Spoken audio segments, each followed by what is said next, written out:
পৃথিবীর মধ্যে মুসলমানের নওজোয়ান যুবকদের সবচেয়ে বেশি গাফলত।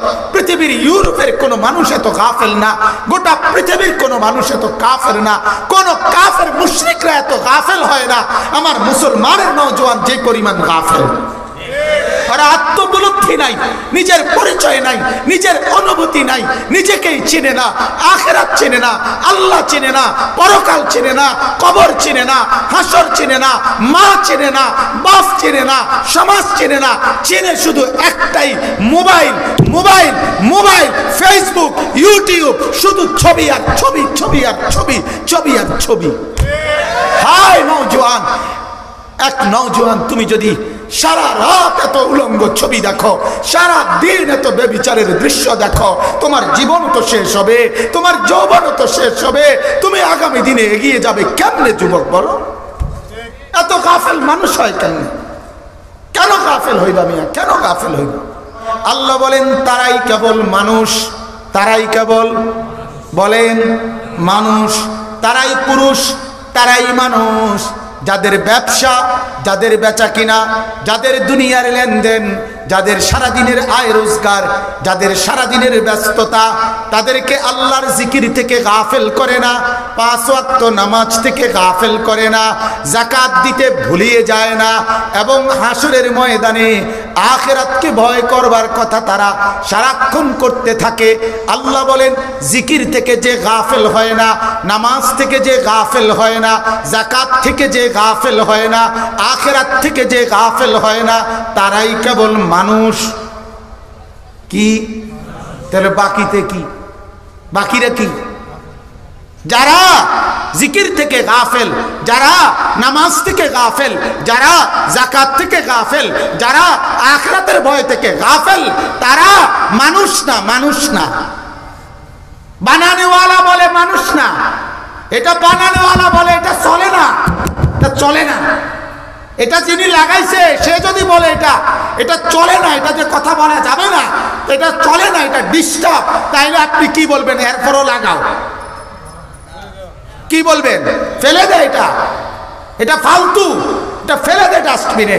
রব্বুল আলামিন বলে জিকির বিহীন বান্দা এটা মানুষ না, সেজদা বিহীন বান্দা এটা মানুষ না, আখিরাত বিহীন বান্দা এটা মানুষ না, মদখোর মানুষ না, নেশাখোর মানুষ না, জিনাখোর মানুষ না, লম্পট মানুষ না, বেহায়ার বেপর্দা নারী মানুষ না, অশ্লীলতার বেহায়াপনার মধ্যে ডুবে আছে যে সে মানুষ না।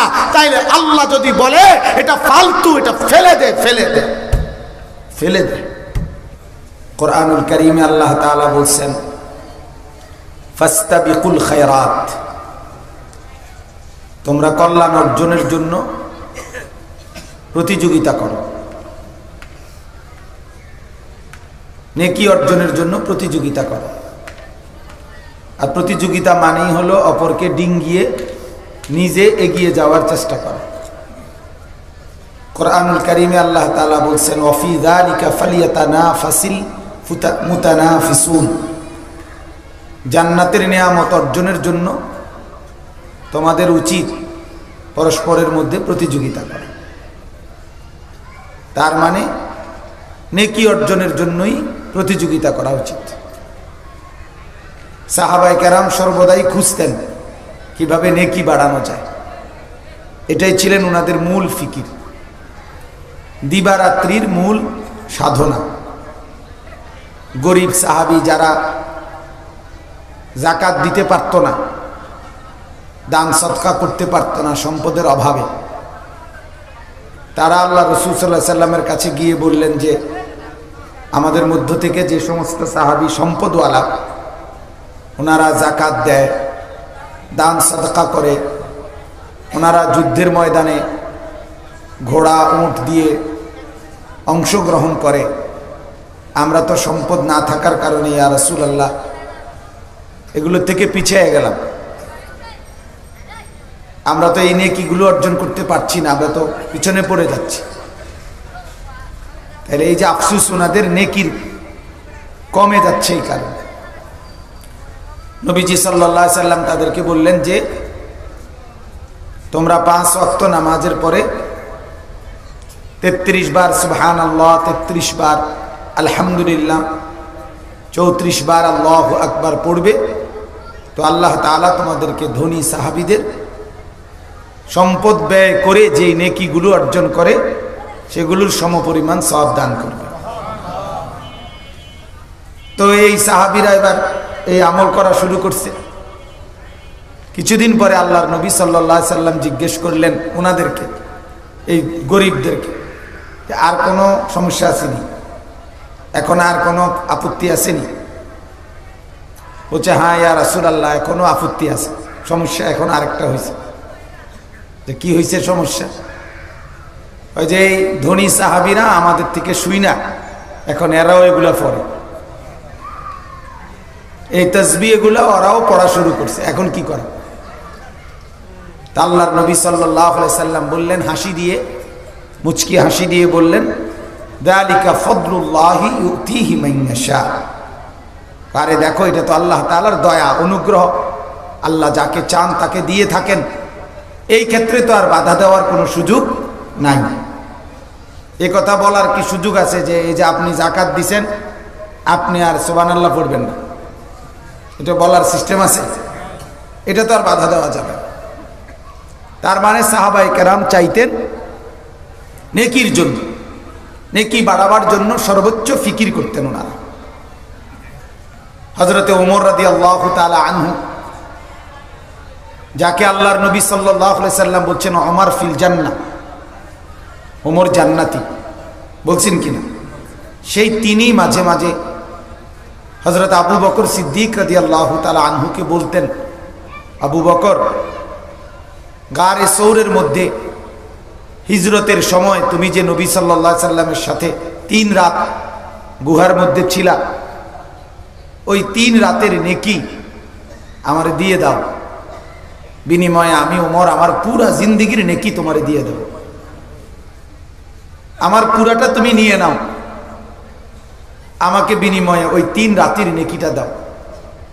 হযরত আবু বকর সিদ্দিক রাদিয়াল্লাহু তাআলা আনহু বলতেন, কসম খোদার ওমর, তাম পৃথিবী আমাকে দিয়ে দিলেও, সমস্ত মানুষের নেকিগুলো আমাকে দিলেও, আমি আমার ওই 3 রাতের নেকি কাউকে 1 মিনিটে দেব না। তাহলে সাহাবায়ে কেরাম প্রত্যেকেই নেকির ক্ষেত্রে খুব বেশি আগ্রহী ছিল। নবীজি সাল্লাল্লাহু আলাইহি সাল্লামের নবুয়তের 6ষ্ঠ বছর, মানে ইসলামের যখন দাওয়াত শুরু করছেন, তো 6ষ্ঠ বছর 7ম বছরের শুরুতে মক্কার জীবনে নবীজি সাল্লাল্লাহু আলাইহি সাল্লামের অনুমতিতে সাহাবায়ে কেরামের একটা জামাত হিজরত করে মক্কা থেকে পার্শ্ববর্তী আবিসিনিয়া, হাবশা, এখনকার মানচিত্রে বলে ইথিওপিয়া, এই আবিসিনিয়া নামক অঞ্চলে সাহাবায়ে কেরামের জামাত হিজরত করে গেছে, প্রায় 70-72 জনের জামাত। এর মধ্যে 10-11 জন মহিলাও ছিল, বাকিরা পুরুষ। তো এই কাফেলার মধ্যে অন্যতম ছিলেন রাসূলুল্লাহ সাল্লাল্লাহু আলাইহি সাল্লামের চাচাতো ভাই হযরত জাফর ইবনে আবি তালিব রাদিয়াল্লাহু তাআলা আনহু, জাফর, আর ওনার স্ত্রী আসমা বিনতে উমাইস রাদিয়াল্লাহু তাআলা আনহা। আসমা জাফরের স্ত্রী, নবীজির মহিলা সাহাবী। তো ওনারা এই হিজরতের এই কাফেলার সাথে ছিলেন, গেছিলেন। নবীজি সাল্লাল্লাহু আলাইহি সাল্লাম যখন মক্কা থেকে হিজরত করে মদিনায় গেলেন, মদিনায় হিজরতের 7ম বছর, খায়বরের যুদ্ধ বিজয়ের সময় আল্লাহ রাসূল সাল্লাল্লাহু আলাইহি সাল্লামের আদেশে ওই এই আবিসিনিয়ায় যারা হিজরত করে গেছিলেন ইতিপূর্বে, ওনারা নবীজির আদেশে আবার দ্বিতীয়বারের মতো হিজরত করে আবিসিনিয়ার থেকে মদিনায় আসছে। এই তারা হিজরত করছেন মোট 2 বার। একবার মক্কা থেকে কোথায় বলেন? আবিসিনিয়া, হাবশা, হাবশা হযরত বেলালের এলাকা যে দেশ। আরেকবার দ্বিতীয়বার হিজরত করলেন আবিসিনিয়া থেকে কোথায়? মদিনা। তো নবীজি সাল্লাল্লাহু আলাইহি সাল্লাম হিজরত করছেন 13 বছর পরে, তাহলে এখানে যদি আপনি 6 বছর পরে ওনারা যাইয়া থাকেন, তাহলে মক্কার 13 বছর পর্যন্ত, এখানে হলো 7 বছর, আর মদিনায় 7 বছর পরে গিয়ে ওনারা আসছেন, তাহলে মোট ওনারা বাইরে ছিলেন কয় বছর? 14 বছর। 14 বছর পরে ওনারা নবীজি সাল্লাল্লাহু আলাইহি সাল্লামের কাছে মদিনায় ফেরত আসছেন। আর এর মধ্যে হিজরত করছেন কয়বার? 2 বার। রাসূলুল্লাহ সাল্লাল্লাহু আলাইহি সাল্লামের কাছে আসার পরে এই মদিনায় আসার 2-3 দিনের মাথায় হযরতে আসমা, ওই জাফরের স্ত্রী, উনি হযরত ওমর রাদিয়াল্লাহু তাআলা আনহুর মেয়ে, নবীজির স্ত্রী হাফসা রাদিয়াল্লাহু তাআলা আনহা, ওনার কাছে গেছেন দেখা করতে। তো এই হাফসা রাদিয়াল্লাহু তাআলা আনহার কামরায়, হুজরায় যখন এই আসমা কথা বলতেছে, এই টাইমে হাফসার সাথে দেখা করার জন্য তার বাবা মানে ওমর রাদিয়াল্লাহু তাআলা আনহু আসছে।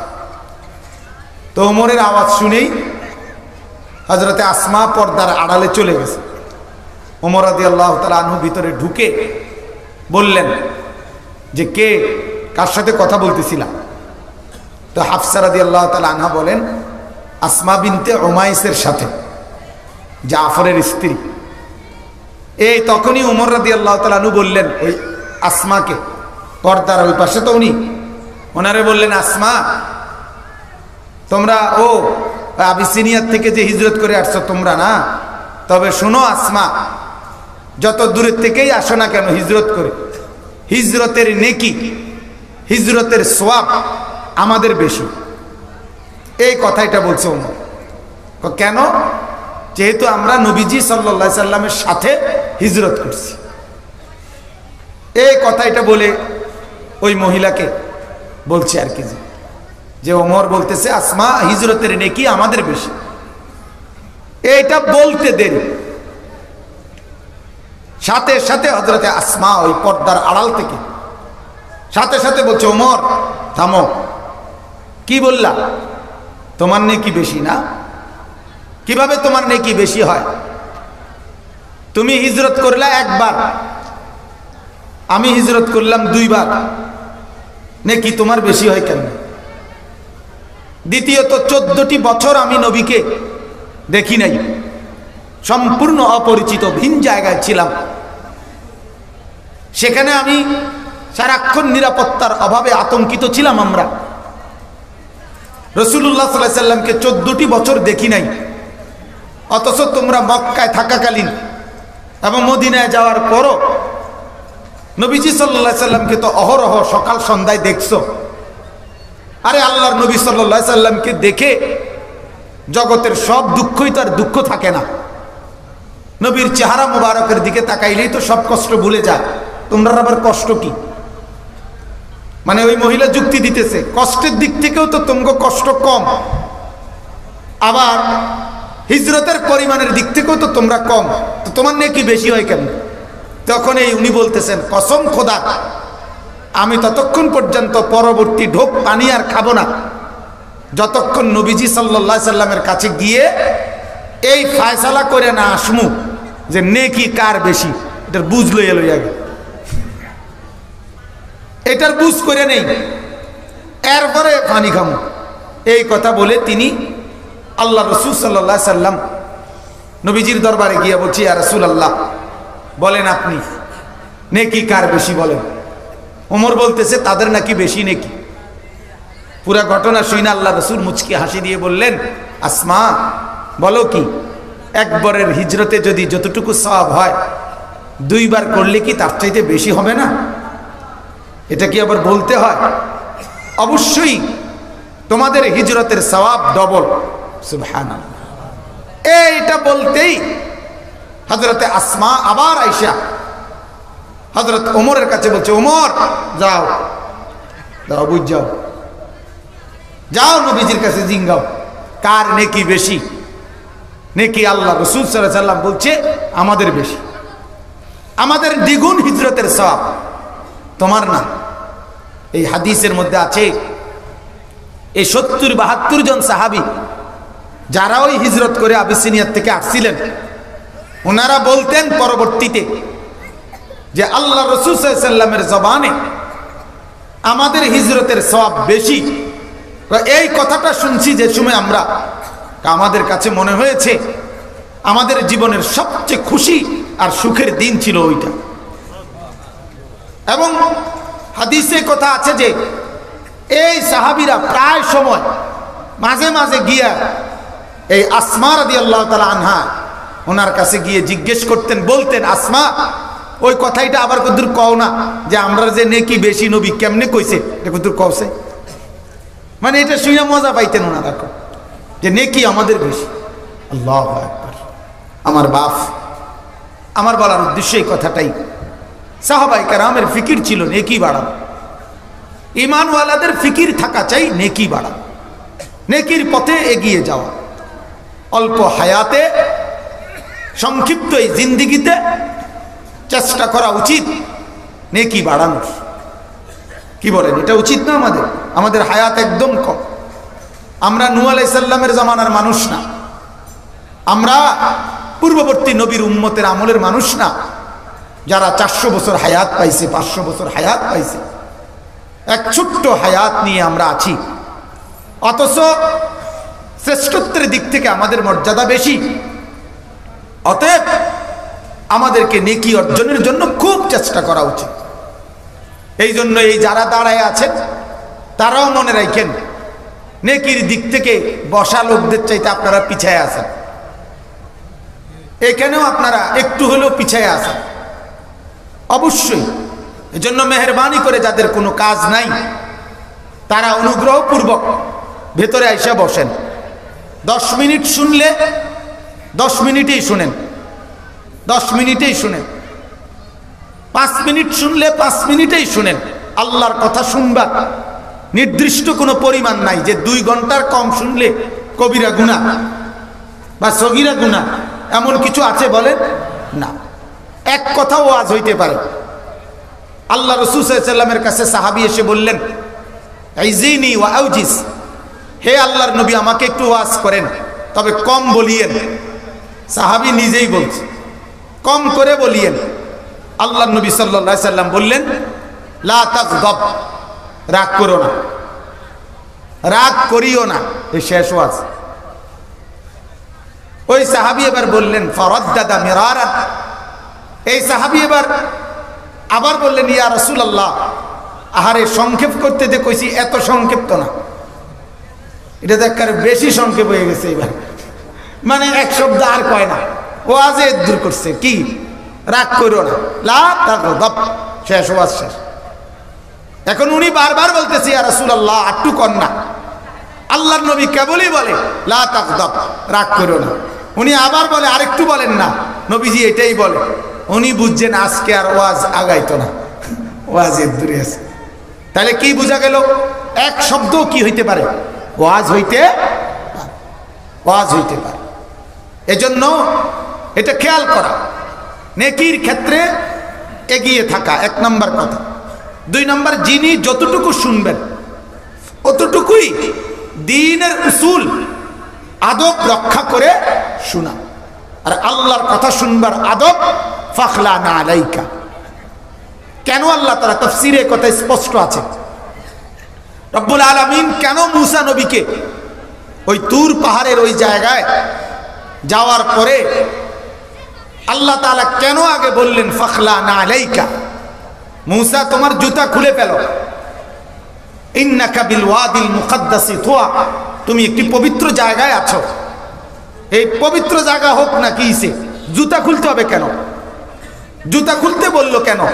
তাফসীরের মধ্যে লেখা আছে, যেহেতু আল্লাহ তাআলা এখন কথা বলবেন, আর আল্লাহ তাআলার কথা শুনবার আদব জুতা খুলে বসে যাওয়া। এজন্য রব্বুল আলামিন এটা বুঝাই দিলেন, আমি মাওলা এখন তোমার সাথে কথা বলবো, অতএব তুমি জুতা খুলে বসে পড়ো। জুতা পরিহিত অবস্থায় আমি আল্লাহর কথা শোনা আদব পরিপন্থী, আদবের খেলাফ। আমাদের কোরআন, আমাদের হাদিস, আমাদের সুন্নাহ, এটা ইলম, এটা শতভাগ আদবের সাথে।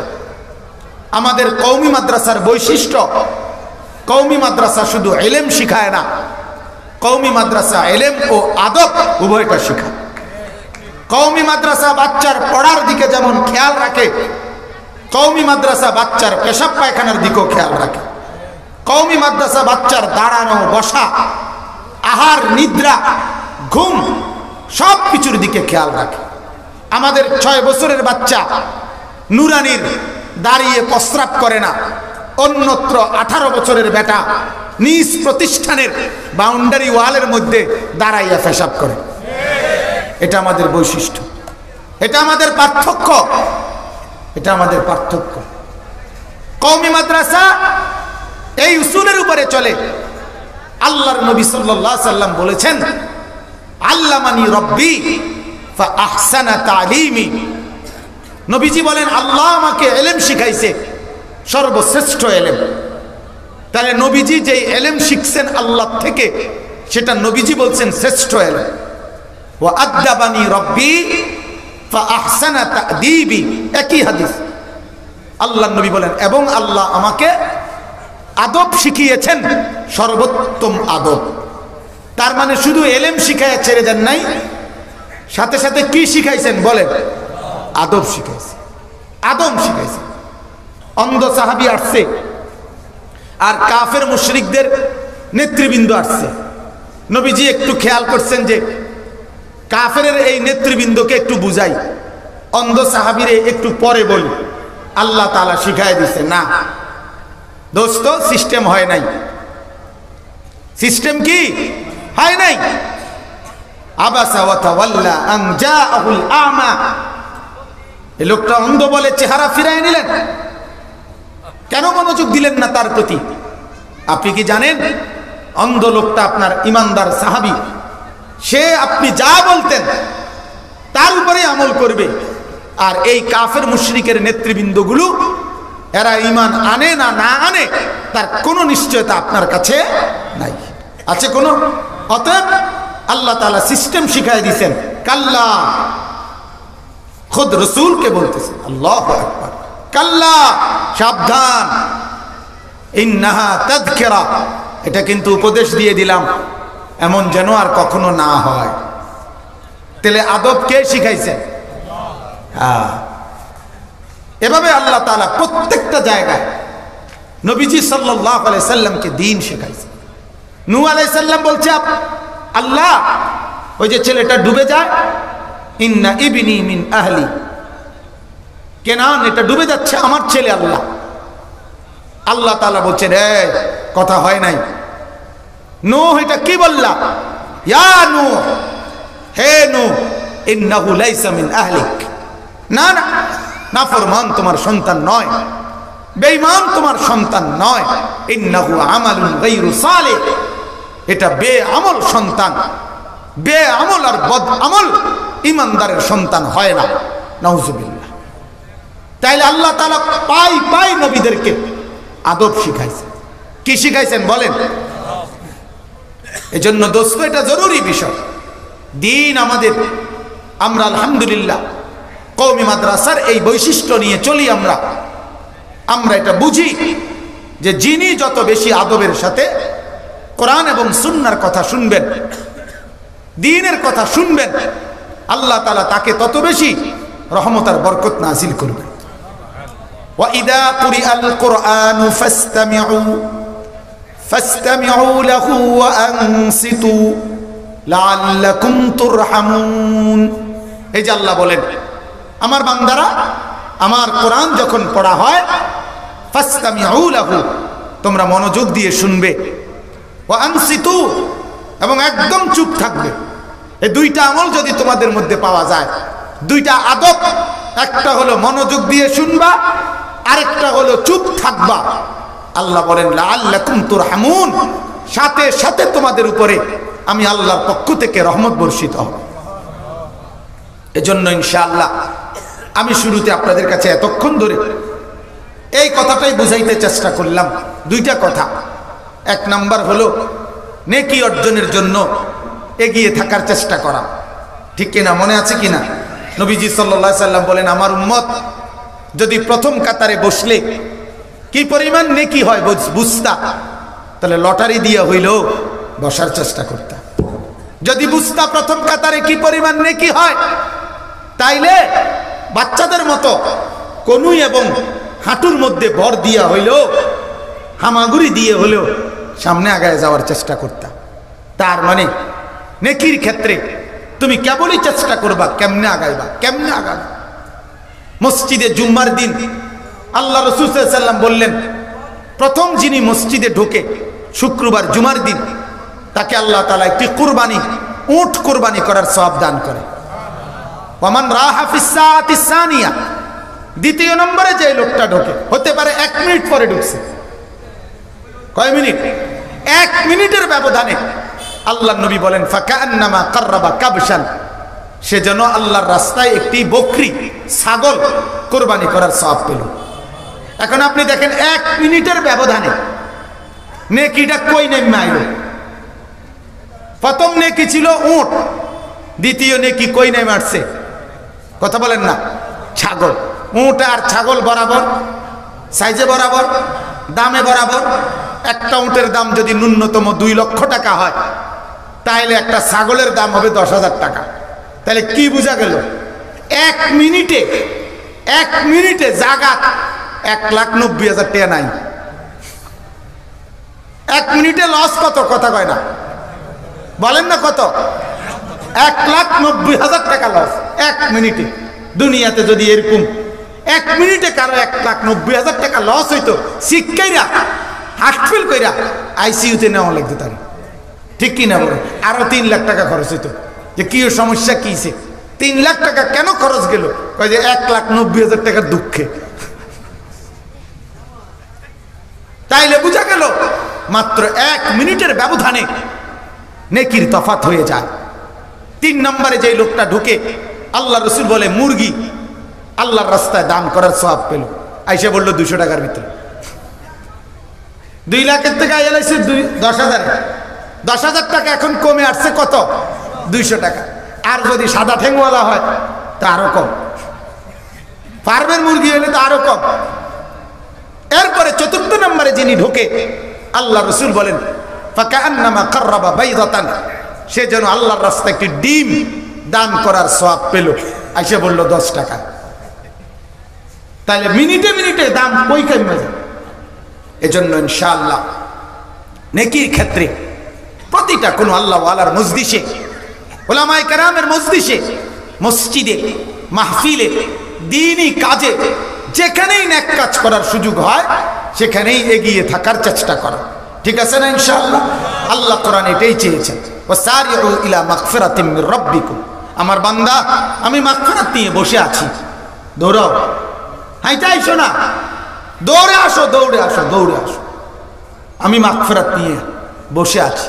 লাউ বালাগাত যুনুবুকা আনানাস সামা সুম্মা ইস্তাগফারতানি, তুমি যদি আকাশ ছোঁয়া তোমার গুনাহ হয়, আকাশ ছুঁয়ে গেছে তোমার গুনাহ, এরপরও যদি তুমি আমি মাওলার কাছে ইস্তিগফার করো, মাফ চাও, আমি আল্লাহ গফারতু লাকা ওয়ালা উবালি, আমি তোমাকে মাফ করে দেব, কাউকে জিজ্ঞেস না করে, কাউরে জিজ্ঞাসা করব না, আমি আল্লাহ মাফ করে দেব।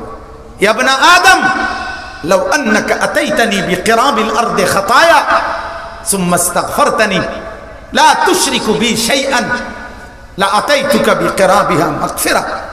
আল্লাহ বলে বনি আদম, এই জমিনের মধ্যে যত বালু কণা, সবগুলো বালু কণা সমপরিমাণ। বলেন তো জমিনে বালু কণা কি পরিমাণ, কারো আন্দাজ আছে? এই 10 শতক জায়গার মধ্যে ড্রেজার দিয়ে যে বালু ফেলে, ওইখানে কি পরিমাণ বালু পড়ে আপনি গুনতে পারবেন? তামাম কায়নাতের মধ্যে যত বালু, আল্লাহ বলেন জমিনের সবগুলো বালু কণা সমপরিমাণও যদি তোমার গুনাহ হয়, এরপরে শিরিক মুক্ত ঈমান নিয়ে যদি আমার কাছে মাফ চাও, আমি আল্লাহ লা আতাইতুকা বিকিরাবিহা মাগফিরা, সমপরিমাণ মাগফিরাত নিয়ে আমি তোমার কাছে আসব। তুমি আসো দৌড়ে আমার কাছে, ওয়াসারিউ ইলা মাগফিরা, আমি মাগফিরাত নিয়ে আছি, তুমি আসো আমার কাছে। ফাসাউ ইলা যিকরিল্লাহ, আল্লাহ বলে আযান হয়েছে তো আমার ইবাদতের জন্য, নামাজের জন্য মসজিদের দিকে ছুটে যাও। হাইটা না ফাসাও, দ্রুত হাঁটো, জলদি হাঁটো, জোরসে কদম ফেলো। এই জন্য বাপ, এটা প্রথম ফিকির করা আল্লাহওয়ালাদের সোহবতে, নেক মানুষদের সাহচর্যে, দ্বীনি মাহফিলে, মসজিদে, উলামায়ে কেরামের বয়ানে সব সময় এগিয়ে থাকার চেষ্টা করবেন। ঠিক আছে ইনশাআল্লাহ? আমরা আমাদের জীবনে বানায় নিছি, আমাদের দুর্ভাগ্য, আমরা বানিয়ে নিছি যে খানার আগে থাকবা, খানার আগে, খানা পিছে পড়ো না, খানার আগে ভাতের থালা জেনে দেখবা, দৌড়াইয়া লাফাইয়া আইবা। হ্যাঁ, ভাতের থালা দেখলে আর পিচ্ছাইবা, খানার আগে থাকবা। জিলাপি দেখলে দৌড় দিবা, বিরিয়ানির ফুটলা দেখলে দৌড় দিবা, কারণ খানা এটার আগে থাকবা। এটার জন্য এমন শিক্ষার বা যে শিক্ষার বদর যুদ্ধের হয়েছে না এত আওয়াজ, কারণ এটা খানা না। আজকে আমরা এটা বানায় নিছি যে খানার আগে দরবারের পাশে, দরবারের পিছে, মানে খানার মধ্যে আগে থাকতে হয় না। আর রিজকু মাকসুম, আমাদের দাওয়াত ও তাবলীগের বিশ্ববিখ্যাত মুরব্বী হযরত মাওলানা ওমর পালনপুরি রহমতুল্লাহ আলাইহি, এই নওজোয়ান, এই চাদরওয়ালা, এখানে বসে কথা বলবা না, সোজা মনোযোগ দিয়ে শোনো। আমি নতুন পুরাতন বুঝি না। मुझे कोई घर नहीं, कभी इधर कभी उधर, कभी जमीन पर कभी आरश पर, कभी दर बदर, मुझे कोई घर नहीं, मैं एक आशिक़े दिल है। সোজা হিসাব। আল্লাহর কথা বলনে ওয়ালার কোনো ঘর নাই, কোনো পরিচয় নাই, নতুন পুরাতনের কোনো সূত্র নাই। कभी इधर कभी उधर, कभी जमीन पर कभी आरश पर, कभी दर बदर, कखनो एदिके कखनो सेदिके, कखनो नीचे कखनो ऊपरे, कखनो दुआरे दुआरे दुआरे दुआरे। আল্লাহর নবী এভাবে দাওয়াত দিতেন, মুঝে কোই ঘর নেই, আমার কোনো ঘর নাই, আমার কোনো ঘর নাই। मैं एक आशिक़े दिल है, আমি এক ব্যথা ভরা দিলওয়ালা আশিক, এক পাগল করা, এক দরদি সাথী, যে দরদি সাথী রাসূলুল্লাহ সাল্লাল্লাহু আলাইহি ওয়াসাল্লামের জিম্মাদারির বোঝা কাঁধে নিয়ে, উলামায়ে কেরামের জিম্মাদারি বোঝার কাঁধে নিয়ে, আকাবির আসলাফের জিম্মাদারির বোঝা কাঁধে নিয়ে আমরা জগৎ জুড়ে ঘুরতে চাই, হাঁটতে চাই, চলতে চাই। এই জন্য প্রতি সেকেন্ড দামি, প্রতি সেকেন্ড দামি। তোমার প্রতি মিনিট যেমন দামি, আমারও প্রতি মিনিট তেমন দামি। ঠিক কিনা বলেন না কেন? তোমার যেমন বসে থাকতে কষ্ট হয়, আমারও তেমন বলতে কষ্ট হয়। প্রতি মিনিট থেকে ফায়দা উঠাইতে হবে, ফায়দা উঠাইতে। এক এক মিনিট গাফলতে, দোস্ত রাগ করো না নওজোয়ান। আজ সমস্ত পৃথিবীর মধ্যে মুসলমানের নওজোয়ান যুবকদের সবচেয়ে বেশি গাফলত। পৃথিবীর ইউরোপের কোনো মানুষ এত গাফেল না, গোটা পৃথিবীর কোনো মানুষ এত কাফের না, কোন কাফের মুশরিকরা এত গাফেল হয় না।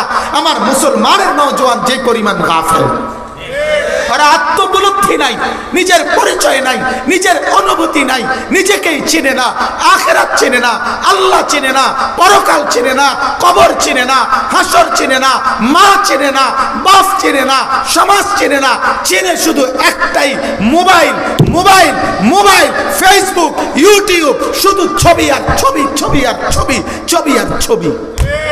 হায় নওজোয়ান, এক নওজোয়ান তুমি যদি সারা রাত এত উলঙ্গ ছবি দেখো, সারা দিন এত বেবিচারের দৃশ্য দেখো, তোমার জীবন তো শেষ হবে, তোমার যৌবন তো শেষ হবে, তুমি আগামী দিনে এগিয়ে যাবে কেমনে যুবক বলো? এত গাফেল মানুষ হয় কেমনে? কেন গাফেল হইবা মিয়া, কেন গাফেল হইবা? কোরআনুল কারীমের মধ্যে আছে, রব্বুল আলামিন কোরআনুল কারীমের মধ্যে বলছেন সমস্ত জাহান্নামীদের জাহান্নামে যাওয়ার শেষ কারণ বলতে গিয়ে আল্লাহ বলছে উলাইকা হুমুল গাফিলুন। আল্লাহ বলেন কাফের কেন জাহান্নামী? কারণ সে গাফেল। মুশরিক কেন জাহান্নামী? কারণ সে গাফেল। বলেন না কি কারণটা? কি? উলাইকা হুমুল গাফিলুন। আল্লাহ বলেন এই সবগুলো লোক জাহান্নামী হলো কেন? কারণ তারা ছিল গাফেল। কি ছিল বলেন? আবার বলেন। রব্বুল আলামিন বলেন ওয়াযকুর রাব্বাকা ফী নাফসিক তাদাররুআন ওয়া খীফা ওয়া দুনাল জাহরি মিনাল কওল বিল গুদুওয়ি ওয়াল আসাল আল্লাহ বলেন বান্দা আমার গোপনে গোপনে দিলে দিলে মনে মনে আমি মাওলার জিকির করিও, বিনয়ের সাথে সারাক্ষণ আমাকে ডাক দিও, আর ভয় আর আশার ভরসা নিয়ে আমি আল্লাহকে ডেকো, হালকা আওয়াজে ডাক দিও। সকালে আমাকে ডাইকো, সন্ধ্যায় আমাকে ডাইকো, আসতে পারলে আসতে, জোরে হলে জোরে, হালকা আওয়াজে হলে হালকা আওয়াজে, সকাল সন্ধ্যায় আমি মাওলার জিকির করিও। এরপরে আল্লাহ বলেন ওয়ালা তাকুম মিনাল গাফিলিন, বান্দা আমি মাওলা বলছি গাফিল হইও না। কি হইও না? গাফিল হইও না। ওয়ালা তাকুম মিনাল গাফিলিন, গাফিল হইও না। ইয়া আইয়ুহাল্লাযীনা আমানু লা তুলহিকুম আমওয়ালুকুম ওয়ালা আওলাদুকুম আন যিকরিল্লাহ। আল্লাহ বলে ঈমানদার মুমিন, তোমার মাল, তোমার সন্তান, তোমার রোজগার, তোমার বিবি বাচ্চা, এরা যেন তোমাকে আমি মাওলার জিকির থেকে গাফিল করে না দেয়। কি করে না দেয়? আবার বলেন, গাফিল করে না দেয়। ومن يفعل ذلك فأولئك هم الخاسرون। যদি হয়ে যাও গাফিল বান্দা, আমি বললাম তাইলে কিন্তু তুমি ক্ষতিগ্রস্ত হয়ে যাবা। কি হলে? গাফিল হলে। কি হলে বলেন? গাফিল না হওয়া চাই। নওজোয়ান গাফিল হইও না, নওজোয়ান গাফিল হইও না। রিজালুল্লাহ তুলহিহিম তিজারাতুন ওয়ালা বাইউন আন যিকরিল্লাহ ওয়া ইকামিস সালাহ ওয়া ইতাইজ যাকাহ ইয়াখাফুনা ইয়াওমান তাতাকাল্লাবু ফীহিল কুলুবু ওয়াল আবসার। আল্লাহ বলেন তারাই কেবল মানুষ, তারাই কেবল বলেন মানুষ, তারাই পুরুষ, তারাই মানুষ যাদের ব্যবসা, যাদের বেচা কিনা, যাদের দুনিয়ার লেনদেন, যাদের সারাদিনের আয় রোজগার, যাদের সারাদিনের ব্যস্ততা, তাদেরকে আল্লাহর জিকির থেকে গাফেল করে না, 5 ওয়াক্ত নামাজ থেকে গাফেল করে না, যাকাত দিতে ভুলিয়ে যায় না, এবং হাসরের ময়দানে আখিরাতকে ভয় করবার কথা তারা সারাক্ষণ করতে থাকে। আল্লাহ বলেন জিকির থেকে যে গাফেল হয় না, নামাজ থেকে যে গাফেল হয় না, যাকাত থেকে যে গাফেল হয় না, আখিরাত থেকে যে গাফেল হয় না, তারাই কেবল মানুষ। কি তাহলে বাকিতে কি? বাকিরা কি? যারা জিকির থেকে গাফেল, যারা নামাজ থেকে গাফেল, যারা যাকাত থেকে গাফেল, যারা আখিরাতের ভয় থেকে গাফেল, তারা মানুষ না। মানুষ না। বানানেওয়ালা বলে মানুষ না, এটা বানানেওয়ালা বলে এটা চলে না, এটা চলে না। এটা যিনি লাগাইছে সে যদি বলে এটা এটা চলে না, এটা যে কথা বলা যাবে না, এটা চলে না, এটা ডিস্টার্ব, তাইলে আপনি কি বলবেন? এরপরও লাগাও। কি বলবেন? ফেলে দে, এটা এটা ফালতু, এটা ফেলে দে ডাস্টবিনে। রব্বুল আলামিন বলে জিকির বিহীন বান্দা এটা মানুষ না, সেজদা বিহীন বান্দা এটা মানুষ না, আখিরাত বিহীন বান্দা এটা মানুষ না, মদখোর মানুষ না, নেশাখোর মানুষ না, জিনাখোর মানুষ না, লম্পট মানুষ না, বেহায়ার বেপর্দা নারী মানুষ না, অশ্লীলতার বেহায়াপনার মধ্যে ডুবে আছে যে সে মানুষ না। তাইলে আল্লাহ যদি বলে এটা ফালতু, এটা ফেলে দে, ফেলে দে, ফেলে দে। ফেরেশতারে বলবে ফেলে দে এটারে। খুযুহু ফাগুল্লুহ সুম্মাল জাহিমা সাল্লুহ। হাশরের ময়দানে রব্বুল আলামিন বলবে ফেরেশতা তারে ধর, তারে ধর, ধর। খুযুহু তারে ধর, নাফরমান তারে ধর। ফাগুল্লুহ তারে শক্ত করে বাঁধে, টাইট করে বাঁধিবি, এমন বাঁধ যেই বাঁধ আর কেউ বাঁধে নাই। সুম্মাল জাহিমা সাল্লু, এরপরে তারে জাহান্নামে ছেড়ে ফেলে দে, মার তারে ফেলে দে জাহান্নাম। বলেন নাউজুবিল্লাহ। আল্লাহ আল্লাহ আমাদেরকে মাফ করে দেন। এজন্য বাপ সারাক্ষণ ইবাদতের জন্য, নেকির জন্য এগিয়ে থাকার চেষ্টা করা, নেকি বাড়ানোর চেষ্টা করা এবং গাফিল না হওয়া। কি না হওয়া? মুমিন গাফিল হয় না। মুমিন কি হয় না? ইমানদার কি হইতে পারে না? গাফিল হইতে পারে। মুমিন গাফিল হইতে পারে। মুমিন, আল্লাহ রাসূল হচ্ছে লা ইয়াখদাউ ওয়ালা ইউখদাউ। মুমিন ধোঁকাও দেয় না, মুমিন ধোঁকাও খায় না। মুমিন ধোঁকাও দেয় না, আবার কি ধোঁকাও খায় না, ধোঁকাও খায়। মুমিন গাফিল হয় না, মুমিন সচেতন থাকে, মুমিন সতর্ক থাকে, মুমিন সারাক্ষণ আল কাইয়িসু মান দানা নাফসাহু, নফসের দিকে তাকায়া হিসাব রাখে। নফসরে বলে তু মেরা খুদা নিহি মাই তেরা বান্দা নিহি। এই নফস, তুই আমার খুদা না, আমি তোর বান্দা না। আমার মাওলা কে? কথা বলেন কে? আরো জোরে বলেন কে? আল্লাহ। বলেন আলহামদুলিল্লাহ। সম্মানিত হাজিরিন, লম্বা করে ফেললাম ভূমিকা, তারপরেও তো বলা হইল যা, এটাও তো আমাদের দরকারি কথা, ঠিক কি না বলেন? এটুকু কথাও তো বেহুদা কথা না। এই জন্য ইনশাআল্লাহ আমরা এই ফিকির আমার শায়েখ আরিফ বিল্লাহ আল্লামা মুফতি মুশতাকুন নবী সাহেব, আমার হজরতের কথা হলো এটাই, মৌলানা যা বলবেন ওই কথা এইভাবে বলবেন যেন উম্মতের কলিজার মধ্যে গাইথা যায়, উম্মতের কলিজায় যেন বসে যায়। এই জন্য এক কথা প্রয়োজনে 1,00,000 বার বলবেন, যতক্ষণ উম্মতের কলিজায় না বসে। কথা বোঝেন না? বয়ানের মাকসাদ এটা না যে আমি কত বড় জগৎ বিখ্যাত আলেম, এটার একটা আমরে দেখাইলাম যে বিরাট হুজুর বহুত কিছু জানে, না না, মাকসাদ এটা না। মাকসাদ হলো উম্মতের কলিজার মধ্যে আল্লাহর কথা বসায় দাও। এই জন্য নবীজি সাল্লাল্লাহু আলাইহি সাল্লাম মাঝে মাঝে এতবার বলতেন এক কথা, ফামা জালা ইউকাররিরুহা। হাদিসের ইবারত, সাহাবী বলে নবীজি এতবার রিপিট করতেন, বারবার বারবার বলতেন, হাত্তা কুলনা লাইতাহু সাকাতা। শেষ পর্যন্ত আমরা সাহাবীরা বলতাম, আরে নবীজির তো কষ্ট হইতেছে, তিনি যদি থামতেন আমরা তো বুঝছি। এত বেশি বলতেন তিনি, এতবার একই কথা বলতেন। তাইলে আমার শায়েখ বলে যে আম্বিয়াদের মেজাজ এটা, উম্মতের কলিজায় বসা পর্যন্ত একই কথা বারবার বারবার বলতেন। বলেন আলহামদুলিল্লাহ।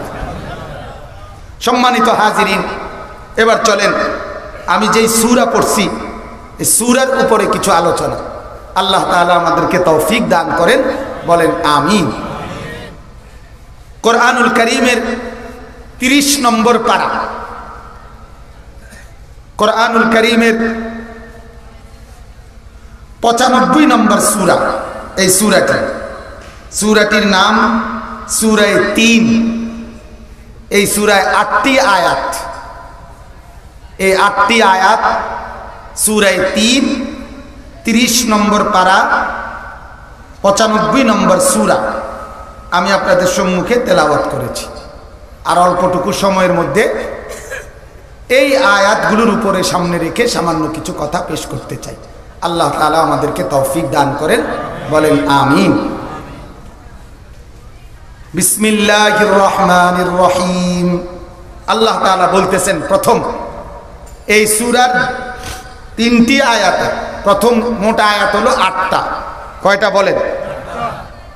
3টি আয়াতে কসম করেছেন আল্লাহ, কসম করছেন, 4টা কসম। প্রথম আয়াতে 2টা জিনিসের, দ্বিতীয় আয়াতে 1টা, তৃতীয় আয়াতে 1টা, এই মিল্লা 4টা। প্রথম আয়াতে আল্লাহ তাআলা কসম করে বলতেছেন, ওয়াত-তিনি ওয়াজ-জাইতুন, আমি আল্লাহ কসম করছি তিন এবং জৈতুন গাছের।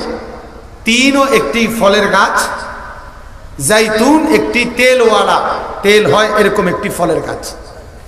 তাহলে জৈতুনও একটা ফল, তিনও একটি ফল। আল্লাহ তাআলা বলেন, আমি কসম করছি তিন গাছের এবং জৈতুন গাছের। এটা আল্লাহ তাআলার প্রথম এই 2টা কসম। এই 2টাকে এক আয়াতে বলছে। কেন বলছে আমরা বলতেছি। অতুরে সিনিন, দ্বিতীয় আয়াতে আল্লাহ তাআলা কসম করেছেন মুসা আলাইহিস সালামের সাথে আল্লাহ তাআলা তুর পাহাড়ে যেই জায়গাটার মধ্যে কথা বলছেন সবসময় একটি নির্দিষ্ট জায়গাতেই কথা বলতেন। ওই জায়গাটাকে সিনিন বলে অথবা সিনাই বলে। এই সিনাই উপত্যকা, সিনিন উপত্যকা। উপত্যকা মানে হইল পাহাড় তো এমনি উঁচা থাকে, পাহাড়ের মধ্যে নিচে কোনো এক পাশে যদি এরকম সমতল কিছু জায়গা থাকে সমান, এটারে বলে উপত্যকা।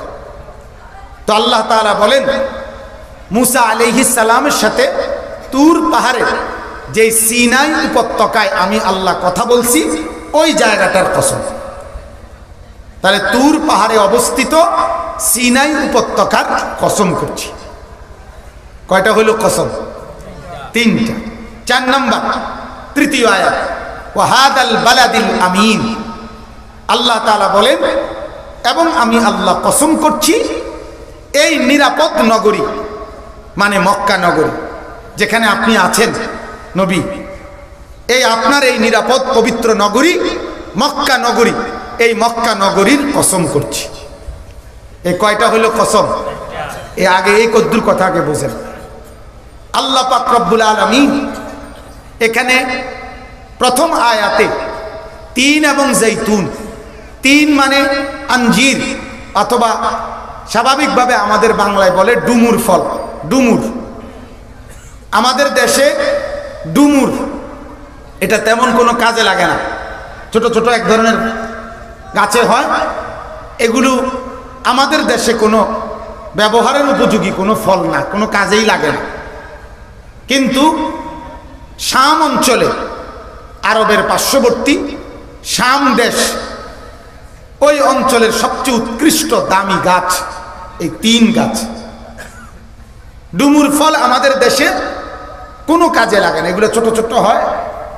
আমার মনে আছে ছোটবেলায় আমরা, আমাদের বাড়ি কুমিল্লা লাকসাম, তো কুমিল্লায় আমরা আমাদের ছোটবেলায় গ্রামের বাড়িতে এই ডুমুর ফল দিয়ে ছোট ছোট এগুলো দিয়া শলা, এই শলার ঝাড়ু যে শলা আর কি, শলা এগুলোর মধ্যে ঢুকাইয়া এবারে গাড়ি বানাইতাম, এরপরে সামনের রশি বান দিয়া এরপরে এগুলা টানতাম আর কি। এরকম আর কেউ করছিলেন এরকম? তো এইটা হইল সর্বোচ্চ একটা কাজ পাওয়া গেছে, যে এর দূর কাজ হয়েছে যে বাচ্চাদের খেলনার একটা সামগ্রী। ছোটবেলায় এগুলো আমাদের আমলে, আমরা যখন বেকুব ছিলাম এই সময়কার ঘটনা। এখনকার যারা বুঝের ছেলে পেলে, এখন 3 বছরের বাচ্চাও মোবাইল টিপে, হে আর নতুন করে হেরে ডুমুর চিনানো আর ওই শলা ঢুকাইয়া হেরে খেলনা বানাইবে, এইটা সময় হের নাই। সে এখন 4 বছরের বাচ্চাই আপনার রিমোট টিপা সারাক্ষণ হিন্দি সিরিয়াল, হিন্দি কার্টুন দেখে। আর ভদ্র মহিলা বলে দিছে, আব্বু তুমি কার্টুন দেখো, আমি তোমার জন্য নাস্তা আনতেছি। এরপরে কার্টুনের ফাঁকে ফাঁকে বাচ্চাকে নাস্তা খাওয়ায়, কার্টুনের ফাঁকে ফাঁকে সেরিলাক খাওয়ায়, কার্টুনের ফাঁকে ফাঁকে হরলিক্স খাওয়ায়। আর সে শিখতেছে, কার্টুন টিপতেছে আর দেখতেছে দেখতেছে, এই হলো বাচ্চা বেড়ে উঠতেছে। বলে নাউজুবিল্লাহ, নাউজুবিল্লাহ। তো বলতেছিলাম এই ডুমুর গাছ কিন্তু শাম অঞ্চলের দামি গাছ হলো এই ডুমুর 3 ফল। এটা খাবার যোগ্য। এখনো সৌদি আরবে হাজি সাহেব যারা হাজে বা উমরায় যায়, সাদা সাদা এরকম বড় বড় আপনার 3 ফল কিনতে পাওয়া যায়, খাইতেও পাওয়া যায়, খুব মজাদার। প্যাকেট করে এগুলো বিক্রিও করে। এই 3 ফল আল্লাহ তাআলা এটার কসম করেছে। আর জৈতুন এটা এমন একটি ফল, এমন গাছ যেটার থেকে আপনার জলফাইয়ের চাইতে কিছুটা ছোট ফল তৈরি হয়, যেটার থেকে উৎকৃষ্ট দামি আপনার তেল তৈরি হয়, তেল বানানো হয়। তাইলে স্বাভাবিক সয়াবিন তেল, সরিষার তেল, নারিকেল তেল, এগুলোর চাইতে দামি তেল হলো কি তেল? জৈতুনের তেল। তো আল্লাহ পাক রব্বুল আলামিন এই প্রথম আয়াতে বলতেছেন আমি আল্লাহ কসম করছি তিন এবং জৈতুন গাছের। এই দুইটা গাছ শাম অঞ্চলে উৎপন্ন হয়। শাম অঞ্চল কোথায়? শাম অঞ্চল এখন আর এই নামে এলাকা নাই, কিন্তু একটা সময় ছিল একটি বৃহৎ এলাকা আরবের পার্শ্ববর্তী অঞ্চলকে শাম দেশ বলা হতো। বর্তমানের সিরিয়া, বর্তমানের ইরাকের বৃহৎ অংশ, লেবানন, এরপরে ইয়ামান, জর্ডান, এরপরে ফিলিস্তিনের বৃহৎ অংশ। ফিলিস্তিন নাম শুনছেন না আপনারা, বাইতুল মুকাদ্দাস যেখানে, এই সিরিয়া, ইয়ামান, জর্ডান, লেবানন, ইরাকের অনেক বেশি অংশ এবং ফিলিস্তিনের অংশ, এই বৃহৎ অংশগুলো পুরা বিস্তীর্ণ এরিয়া নিয়ে ছিল শাম দেশ। এটাকে আগে বলা হইতো কি অঞ্চল? শাম অঞ্চল বলা হইতো।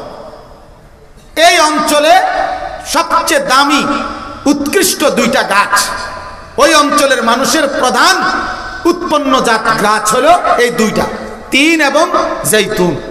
আল্লাহ পাক রব্বুল আলামিন ওই শাম অঞ্চলের সবচেয়ে দামি, সবচেয়ে উৎকৃষ্ট, তাদের সবচেয়ে বেশি উৎপাদনশীল গাছ তিন এবং জৈতুন, এই দুইটি গাছের কসম করে আল্লাহ তাআলা ওই শাম অঞ্চলকে বুঝাইছেন।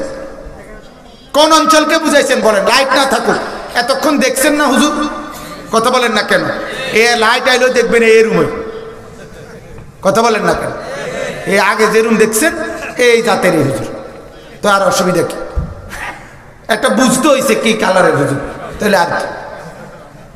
তাইলে ও তিন ও জৈতুন, ডুমুর এবং জৈতুন, এই গাছ দুইটির উল্লেখ করে আল্লাহ তাআলা মূলত বুঝাইছেন কোন এলাকাকে? বলেন না, কোন এলাকাকে? শাম অঞ্চলকে। আল্লাহ পাক রব্বুল আলামিন শাম অঞ্চলের কসম করে আল্লাহ তাআলা বলছেন, তাইলে ও তিন ও জৈতুন একত্রে এক আয়াতে বলার দ্বারা মূলত কসম করতে চেয়েছেন আল্লাহ শাম অঞ্চলের। কোন অঞ্চলের বলেন? এখন প্রশ্ন হইল এইটা যে তিন এবং জৈতুন, আপেল মালটা আনার তো বালা বালা ফল থাকতে এই তিন আর জৈতুন লই একবারে কসম খাইতে হইব, এটার এত দরকার কি? কথা বুঝছেন না? তো তাফসীরের মধ্যে লিখছে মূল কারণ হলো তিন এবং জৈতুন একত্রে বলে আল্লাহ তাআলা বুঝাইছেন কোন অঞ্চলকে? আবার বলেন কোন অঞ্চলকে? এই শাম অঞ্চল হলো আল্লাহ পাক রব্বুল আলামিন আদম আলাইহিস সালাম থেকে নিয়ে আখিরি নবী পর্যন্ত, আমাদের নবী পর্যন্ত যত নবী এবং রাসূলকে প্রেরণ করেছেন এই পৃথিবীতে, সবচেয়ে বেশি নবী, সবচেয়ে বেশি নবীর জন্মভূমি, সবচেয়ে বেশি নবীর এরিয়া ছিল ওই শাম অঞ্চল। এই জন্য আল্লাহ পাক রব্বুল আলামিন বুঝাইলেন যে শাম অঞ্চলের কসম করছি আমি, যেহেতু শাম অঞ্চল অগণিত হাজার হাজার নবী রাসূলের পবিত্র কদমে ধন্য। সুবহানাল্লাহ। তাহলে বুঝলেন নি কি কারণে? কি কারণে তিন এবং জৈতুন নিয়ে শাম অঞ্চলের কসম করেছেন? কেন? যেহেতু শাম অঞ্চল হচ্ছে অগণিত নবীদের পবিত্র কদমে, পবিত্র স্পর্শে ধন্য। সম্মানিত হাজিরিন, এতটা ব্যাখ্যা করে বলার আমার একটা উদ্দেশ্য আছে, আমি বলতেছি এখন। ওয়াতুরে সিনিন, 2 নম্বর আয়াতে আল্লাহ তাআলা দেখাইলেন যে প্রথম আয়াতে তাইলে মূলত দুইটারে এখন একটা ধরলে এরিয়া, একটা এলাকা শাম অঞ্চল। আল্লাহ বলেন তাইলে ওয়াতিন ওয়াজৈতুন, আমি আল্লাহ কসম করছি তিন এবং জৈতুন উৎপন্ন হয় যেই এলাকা, সেই শাম অঞ্চল, যেখানে অগণিত নবীদের পবিত্র কদমের স্পর্শ ধন্য এলাকা। অতুরে সিনিন। এরপরে আল্লাহ তাআলা বলেন দ্বিতীয় নম্বরে আমি কসম করছি আমার নবী মুসা আলাইহিস সালামের কদমের স্পর্শ ধন্য জায়গা সিনাই উপত্যকা। ঠিক কিনা বলেন? 3 নম্বরে আল্লাহ বলেন ওয়াহাদাল বালাদিল আমিন, আমি আল্লাহ কসম করছি আমার সর্বশ্রেষ্ঠ নবী, আমার আখিরি বন্ধু মুহাম্মদুর রাসূলুল্লাহ সাল্লাল্লাহু আলাইহি সাল্লামের পবিত্র কদমের স্পর্শে ধন্য মক্কা ভূমি। এটা এমন জমিন যেই জমিন ইব্রাহিমের কদমে ধন্য, এটা এমন জমিন যেটা ইসমাইলের কদমে ধন্য, এটা এমন জমিন মক্কা যেই জমিন আমার বন্ধুর কদমে ধন্য, এটা এমন জমিন বাইতুল্লাহ শরীফের নিসবতে যেখানে সমস্ত আম্বিয়া কেরাম হজ্জের উসিলায়, আল্লাহর ঘরের তাওয়াফের উসিলায় সমস্ত নবীর কদম পড়ছে, এমন জায়গার ধন্য। বলেন আলহামদুলিল্লাহ। এখন আপনি এবার বলেন এই তিনটা আয়াতে আল্লাহ তাআলা কসম করেছেন তিনটা জায়গা। কয়টা জায়গা? এক নাম্বার শাম অঞ্চলে। কোন অঞ্চলের বলেন? 2 নাম্বার মুসা আলাইহিস সালামের সাথে কথা বলছে যেই তুর পাহাড়ের সিনাই উপত্যকা। 3 নম্বরে আল্লাহর নবী সাল্লাল্লাহু আলাইহি সাল্লামের কদম ধন্য কোন এলাকার? মক্কা। তাইলে এখানে আল্লাহ পাক কসম করবার ক্ষেত্রে নির্বাচন করেছেন এমন 3টি জায়গা, যে 3টি জায়গার মধ্যে আল্লাহ তাআলার প্রিয় বান্দা নবী এবং রাসূলদের পবিত্র কদমে ধন্য। বলেন আলহামদুলিল্লাহ। তাফসীরের মধ্যে এই আলোকে এই 3 আয়াতের ব্যাখ্যা করে, কসমগুলোর ব্যাখ্যা করে উলামায়ে কেরাম বলছেন, মুফাসসিরিনে কেরাম বলছেন, যেখানেই আল্লাহর প্রিয় বান্দাদের কদম পড়ে, যেখানেই আল্লাহ তাআলার সালেহীন নেক বান্দাদের কদম ধন্য এলাকা, যেটা নিঃসন্দেহে গোটা জমিনের মধ্যে ওই জায়গাগুলো হচ্ছে সর্বশ্রেষ্ঠ জায়গা। এই 3টা আয়াতে বলে আমি আপনাদের কাছে এই কথাটাই বুঝাইতে চাই যে আল্লাহ তাআলা বললেন শাম অঞ্চল নবীদের কদমে ধন্য। এজন্য আমি কসম করিলাম পাহাড়ের এক ছোট্ট উপত্যকা নবীর কদমে ধন্য। এজন্য আমি অপেক্ষাকারী কসম করিলাম। এরপরে মক্কা নগরী আমার বন্ধুর কদমে ধন্য, এই জন্য আমি আল্লাহ কসম করিলাম। এরপরে গারে সৌর, যেই গারে সৌরের মধ্যে আল্লাহর নবী ছিলেন একটা ছোট্ট গর্তের মধ্যে, আল্লাহ ওইটার নাম উল্লেখ করছে ইদহুমা ফিল গার। আল্লাহ বলেন গর্তের মধ্যে যখন ওনারা 2 জন ছিলেন, তাইলে আল্লাহ তাআলা বলেন নবীর কদম ছুঁইলে, নবীর স্পর্শ পেলে ওই গর্তটা, ছোট্ট গুহাটা, এটাও আমি আল্লাহর কোরআনের মধ্যে উল্লেখিত হয়। নবীর কদম পড়লে ওই জায়গাগুলো দামি হয়। নবীর সাল্লাল্লাহু আলাইহি সাল্লামের গায়ে কম্বল ছিল, আল্লাহ তাআলা বলে বন্ধু আপনার কম্বলটাকেও দামি বানাইয়া কোরআনের আয়াত বানাইয়া দিলাম। ইয়া আইয়ুহাল মুজাম্মিল, নবীর গায়ে চাদর ছিল, আল্লাহ বলে বন্ধু চাদরটাকেও কোরআনের আয়াত বানাইয়া কোরআনের আয়াত বানাইয়া দিলাম। ইয়া আইয়ুহাল মুদাসসির, আল্লাহ বুঝাইলেন নবীর গায়ে চাদর লাগলে দামি হয়, নবীর গায়ে কম্বল লাগলে দামি হয়, নবীর কদম পড়লে ওই জায়গা দামি হয়।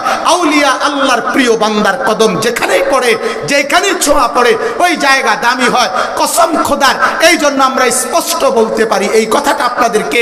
শেখুল ইসলাম আল্লামা শাহ আহমদ শফি রহমতুল্লাহ আলাইহির কদমের স্পর্শ যেই এলাকা, কদম ধন্য যেই এলাকা, রব্বে কাবার কসম এই জায়গাও সমস্ত জায়গার চাইতে নিঃসন্দেহে দামি জায়গা। দামি জায়গা, দামি জায়গাতে কোনো সন্দেহ নাই, কোনো সন্দেহ নাই, কোনো সন্দেহ নাই। এই জন্য আমি শুরু থেকেই এই উপলব্ধি নিয়ে বসছি, এই উপলব্ধি নিয়ে বসছি। বারবার ইস্তেগফার করতেছিলাম, বারবার মালিকের কাছে সাহায্য প্রার্থনা করছিলাম যে আল্লাহ আপনি আপনার এই ছোট্ট গোলামকে এমন এক জায়গায় বসে কথা বলার সুযোগ দিয়েছেন, যেই এলাকা হাটহাজারী হুজুর রহমতুল্লাহ আলাইহির কদমের স্পর্শ এলাকা, যেই এলাকা আমিরে হেফাজত আল্লামা হাফেজ জুনায়েদ বাবুনগরী দামাত বারাকাতুহুমের প্রতিদিনকার হাঁটা চলার জায়গা, যেই হাটহাজারী এলাকায় অসংখ্য অগণিত উলামায়ে কেরামের পবিত্র কদমে স্পর্শ। হায় জমানা যদি হাসরের মাঠে গর্ব আর অহংকারের যেই জায়গাগুলো প্রকাশিত হবে, তো নিঃসন্দেহে এইটাও একটা গর্ব আর অহংকারের এরিয়া হিসাবে পরিগণিত হবে। এজন্য হাটহাজারীবাসী, আপনাদের জন্য জিন্দেগির সবচেয়ে বড় সৌভাগ্য, আপনারা বড় এক জায়গার সাথে, এমন এক অঞ্চলে, আলহামদুলিল্লাহ। এটা তো নিয়ম, আমরা কিতাবে পড়ছি, কোথাও মাকান দামি হয় মাকিনের কারণে, কোথাও মাকিন দামি হয় মাকানের কারণে, কোথাও জায়গার কারণে ব্যক্তি দামি, কোথাও ব্যক্তির কারণে জায়গা দামি। কথা বুঝছেন কিনা? আল্লাহর ঘর কাবা, এই জায়গাটা দামি, এটার সাথে থাকার কারণে কুরাইশরা নবীজির জন্মের আগের থেকেই সারা পৃথিবীতে কুরাইশরা শুধু কাবা ঘরের সাথে প্রতিবেশী, এই কারণে তারা ছিল দামি। এই ইলাফি কুরাইশিন, এই সূরার তাফসীর পড়ে দেখেন, ওইখানে আছে যে কুরাইশরা যেখানে যাইতো ব্যবসার উদ্দেশ্যে, সিরিয়া, ইয়ামান এই অঞ্চলে তারা গেলেই তাদেরকে শুনতো যখন কুরাইশ, সাথে সাথে বলতো যে এরা আল্লাহর ঘরের প্রতিবেশী, আল্লাহর ঘরের তারা পাহারাদার, অতএব তাদেরকে আলাদাভাবে ইজ্জত করো। রাস্তার দস্যু এবং ডাকাতরা যখন শুনতো এরা কুরাইশ, সাথে সাথে রাস্তা ছেড়ে দিত।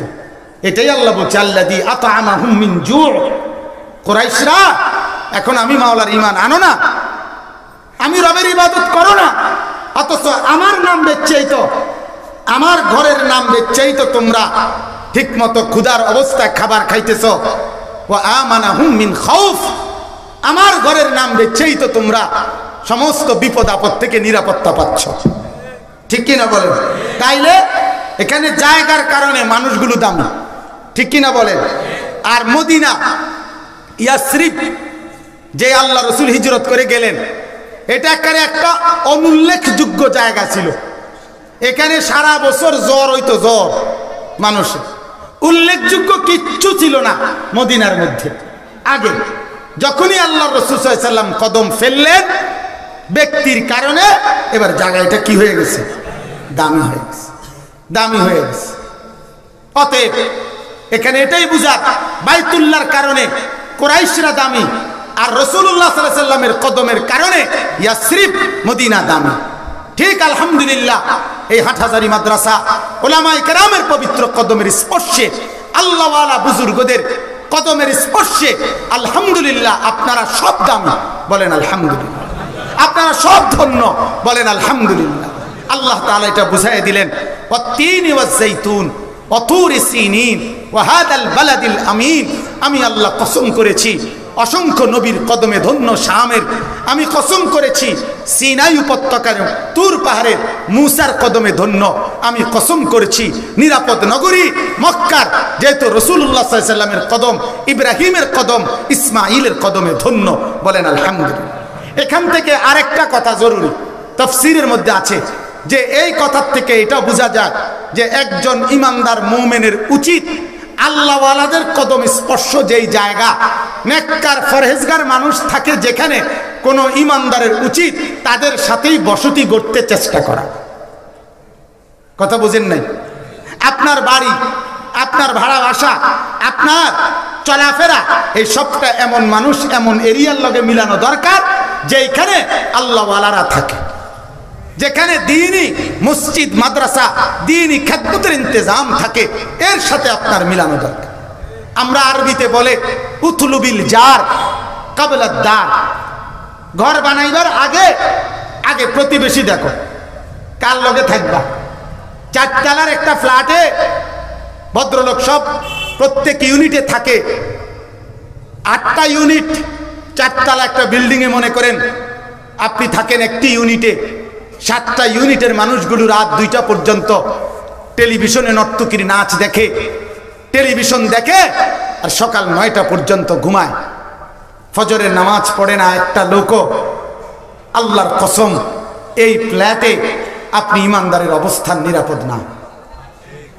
আপনি মুসলমানের বাসস্থান কি না? নিরাপদ না। আপনার চতুর্দিকে সবগুলো দুশ্চরিত্র মানুষ থাকে, সবগুলো বেনামাজি থাকে, ফজরের নামাজ পড়ে না, আল্লাহর গোলামি করে না।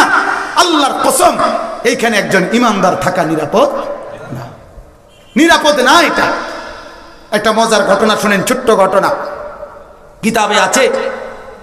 বিশ্ববিখ্যাত একজন বুজুর্গ মুহাদ্দিস ছিলেন হযরত আব্দুল্লাহ ইবনে মুবারক রাহমাতুল্লাহি আলাইহি। কি নাম? শুনতেছেন আপনারা? বুঝতেছেন? আব্দুল্লাহ ইবনে মুবারক রাহমাতুল্লাহি আলাইহি শ্রেষ্ঠ মুহাদ্দিস ছিলেন, শ্রেষ্ঠ মানের আলেমে দ্বীন ছিলেন তিনি। তো ওনার বসত বাড়ির পাশে এক ইহুদির বাড়ি ছিল। তো এই ইহুদি একবার সিদ্ধান্ত নিছে সে তার এই বাড়িটা বিক্রি করে ফেলবে। এখন গ্রাহক আসছে, কাস্টমার গ্রাহক এসে বাড়ি দেখছে, তো জিজ্ঞাসা করছে দাম কত? বলতেছে 2 লক্ষ দিরহাম, মানে 2 লক্ষ টাকা ধরে। তখন ওই গ্রাহক বলতেছে আরো লোক নিয়া, যেই কোনো মূল্যে সর্বোচ্চ বাজার দামও যদি তুমি ধরো, তোমার এই বাড়ির মূল্য 1 লক্ষ দিরহামের বেশি হয় না, তুমি 2 লাখ টাকা চাইতেছো কেন? তো ইহুদি বলতেছে শোনো, আমারও কথা, আমার বাড়ির মূল্য 1 লাখ টাকা, কিন্তু দিতে হইব 2 লাখ টাকা। এবারে কাস্টমার গ্রাহক বলছে এটা কোন ডাকাতি কথা, তুমি নিজেই কইতে আছো দাম কত 1 লাখ, আবার দিতে হইবে কত 2 লাখ, এটা কি ধরনের দাম? তুমি স্বীকার করতেছো 1 লাখ, তো বেশি চাচ্ছ কেন? এই তখন ইহুদি কিতাবে আছে, ওই ইহুদি লোকটা বলল, শোনো এই বাড়ির মূল্য 1 লাখ টাকাই, কিন্তু এই বাড়িটা কিনলে তুমি প্রতিবেশী হিসাবে পাবা এই জমানার শ্রেষ্ঠ মুহাদ্দিস আব্দুল্লাহ ইবনে মুবারক, তার মতো ব্যক্তিকে। এই প্রতিবেশীর মূল্য 1 লাখ টাকা। প্রতিবেশীর মূল্য কত? 1 লাখ টাকা। বাড়ির মূল্য 1 লাখ, প্রতিবেশীর মূল্য 1 লাখ, এই মিলাইয়া দিবা 2 লাখ। কথা বুঝছেন? তাইলে কি বুঝা গেল? যে এটাই বুঝাইছে উতলুবিল জার কাবলা দার, ঘর বানাবার আগে প্রতিবেশী দেখা। আমার বাপ শুনেন কেন বলছি এই গুরুত্ব আপনাদের কাছে। 1 নম্বরে বলি, কওমে সামুদ একটি জাতির নাম, কওমে লুত একটি জাতির নাম, কওমে আদ একটি জাতির নাম, কওমে শুআইব একটি জাতির নাম। এই 4টি কওম পূর্ব জামানা যারা আল্লাহ তাআলার নাফরমানি করছিল, আল্লাহর অবাধ্যতা করছিল, এবং ওই যুগের নবীরা তাদেরকে সর্বোচ্চ দরদ নিয়া আল্লাহর পথে দাওয়াত দিছিল। কিন্তু তারা নাফরমানির যখন চূড়ান্ত পর্যায়ে পৌঁছে গেছিল, আল্লাহ পাক রব্বুল আলামিন আল্লাহ তাআলা এই 4টা কওমকে কোরআনুল কারীমের মধ্যে আছে, কওমে সামুদ, কওমে আদ, কওমে লুত, কওমে শুআইব, এই 4টি কওমকে রব্বুল আলামিন আল্লাহ তাআলা আযাব দিয়ে আল্লাহ তাআলা তাদেরকে সম্পূর্ণ ধ্বংস করে দিছিলেন। কওমে লুতকে জমিন উল্টায়া ধ্বংস করছে, কওমে আদকে 1 সপ্তাহ ঝড়ো বাতাস দিয়ে ধ্বংস করে দিছে, কওমে সামুদকে ফেরেশতার বিকট চিৎকার দিয়ে ধ্বংস করে দিছে, আর কওমে শুআইবকেও ফেরেশতার বিকট চিৎকার দিয়ে ধ্বংস করে দিছে।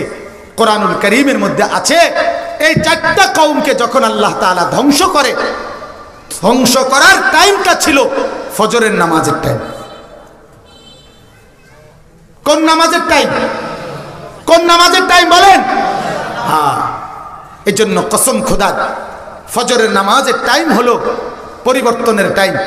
ফজরের নামাজের সময় আল্লাহ তাআলা কোরআনুল কারীমে আপনারা পড়ে দেখেন, ইন্না কুরআনাল ফাজরি কানা মাশহুদা। এই ফজরের বয়ানের পরে আল্লাহ তাআলা এরপরে তাহাজ্জুদের বয়ান করছে। তাহাজ্জুদের বয়ানের পরে বলছে, ওয়াকুল জাআল হাক্কু ওয়া যাহাকাল বাতিল ইন্নাল বাতিলা কানা যাহুকা। হক এসেছে, বাতিল বিদূরিত হয়েছে, বাতিল পরাজিত হওয়ারই এই হক আর বাতিলের পরিবর্তন হয়, হক গালেব হয়, বাতিল পরাজিত হয়। আল্লাহ তাআলা বলেন ফজরের উসিলায়, তাহাজ্জুদের উসিলায়। এজন্য রব্বুল আলামিন বুঝাই দিলেন যে 4টি অবাধ্য জাতিকে আমি উল্টে ফেলছি, ধ্বংস করে ফেলছি ফজরের নামাজের টাইমে। এবং তাফসীরের মধ্যে কথা স্পষ্ট আছে, একটা দুধের বাচ্চাও বাইচা ছিল না। তাইলে আমার বাপ, এজন্য বলছি, অবাধ্য আর নাফরমানদের সাথে যখন আপনি থাকেন, তখন এই কথা সবসময় মনে রাখা চাই, একজন ইমানদার সেখানে নিরাপদ না। যদি রব্বুল আলামিন যে মানুষগুলো সকাল 8টা-9টা পর্যন্ত ঘুমায় থাকে, এই মানুষগুলোর উপরে যদি রাত গভীরে আল্লাহ তাআলার আযাব আসে, তো একটা মানুষও আর বেঁচে থাকবে না। ওয়াত্তাকু ফিতনাতাল লা তুসিবান্নাল্লাযীনা যালামু মিনকুম খাসসা। আল্লাহ বলে, যখন মুসিবত আসে, যখন আযাব আসে দুনিয়ায়, তখন শুধু যারা নাফরমান তাদের উপরে আসে না, সবার উপরে আসে। এজন্য উচিত এজন্য আল্লাহ ওয়ালাদের সাথে থাকা, আল্লাহ ওয়ালাদের বস্তিতে থাকা, আল্লাহ ওয়ালাদের মহল্লায় থাকা, আল্লাহ ওয়ালাদের পাশে থাকা, আল্লাহ তাআলার প্রিয় বান্দাদের সংস্পর্শে থাকা। বলেন আলহামদুলিল্লাহ। তাহলে এই 3 আয়াত থেকে এটা বুঝলেন কিনা? কথা বলেন, কি বুঝলেন? 1 নাম্বার বুঝলেন, আপনারা হাটহাজারীবাসী ধন্য, ঠিক কিনা বলেন? কেন? আল্লাহ ওয়ালার পবিত্র কদমের স্পর্শে। নাহলে বিল্ডিং যেটি দেখছি আমি, এতে বালা বিল্ডিং আমরা কুমিল্লা আছে। কথা বলেন না কেন? বুঝেন নাই কথাটা? এই অটো, সিএনজি, রিক্সা, এটি আমরা কুমিল্লা তো আছে। বুঝেন না? ফুলকপি, ভাতা কপি, এটি আমরা কুমিল্লা তো আছে। কিন্তু শেখুল ইসলাম আমাদের কুমিল্লায় নাই। কথা বলেন না কেন? আমির হেফাজত কুমিল্লায় নাই। এজন্য ফিকির করা চাই, আলাদা স্পেশালি আল্লাহ ওয়ালাদের কদম। বলেন আলহামদুলিল্লাহ, বলেন আলহামদুলিল্লাহ। চলেন এরপর কসম করে আল্লাহ তাআলা কি বলছেন, এরপরে আমরা এরপরের কথা দেখি।